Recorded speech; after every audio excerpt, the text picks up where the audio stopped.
This is Catching Exceptions, and today I'm going to introduce you to a man who loves Texas and Toyotas, Jason Wilkerson.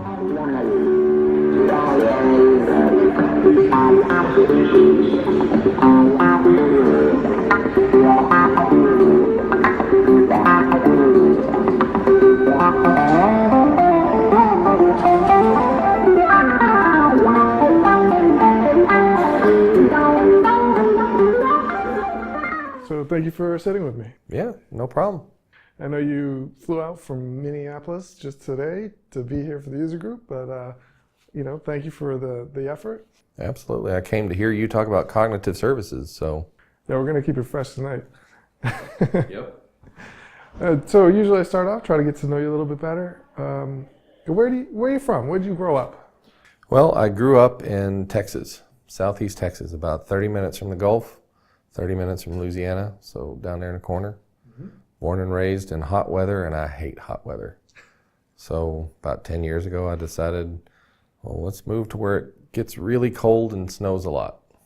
So I moved to Minneapolis. Minnesota is definitely known for its snowfall. Yep.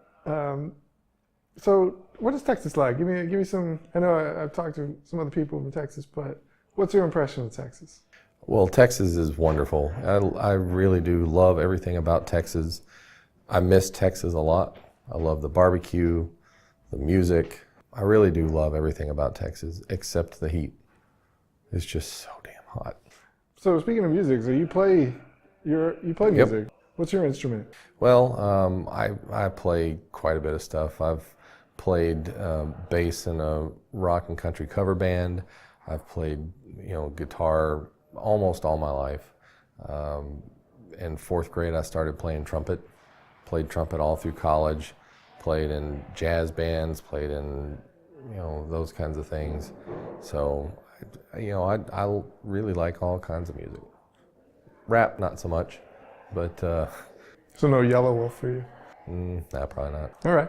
And, I follow you on Twitter, and I had to ask, where did your username Longhorn Taco come from? Longhorn Taco. So I drive a Toyota Tacoma. That's my vehicle.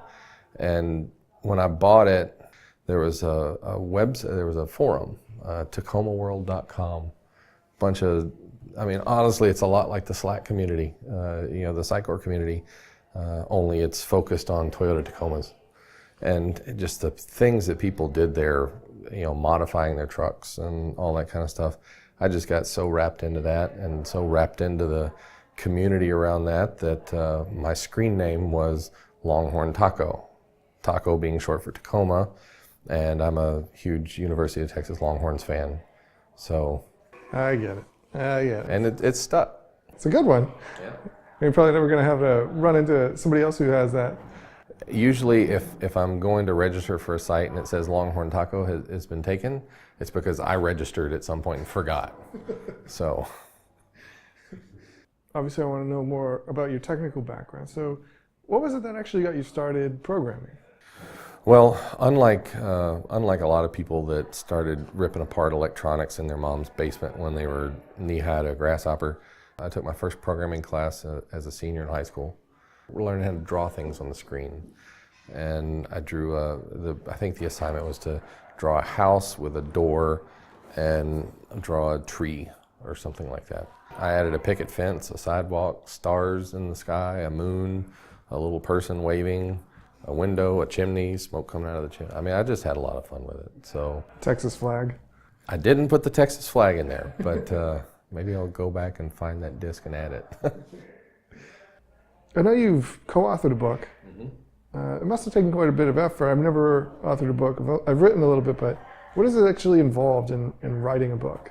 Well, that one took me and Phil probably about 9 months. We got started late January, early February, and we turned in the manuscript August 31st. And so I guess about 8 months. And it was about 20 hours a week or so. I will say that I have a very loving and understanding and wife that allowed me to do that. But would you do it again? When I finished it, I said absolutely not. But now that I'm a few months removed from the process, I maybe. If the right idea comes along, if I come up with something with the right topic or something like that, I might. All right, so that's all the questions I have for you, but this is your opportunity now to speak to the community and give the message that you have, if you have one. So yeah, my message to the community is, rather than just build a website for a client, continue to hone that craft, get better at what you do, really study, architectural design patterns and unit testing and testable software, things like that. Helix. Yes, and Helix. Thank you. Yeah. So that was Catching Exceptions, and you just met Jason Wilkerson, Technical Evangelist at RBA. Next time you see me, we're going to be getting to know somebody else. Till then, hang loose.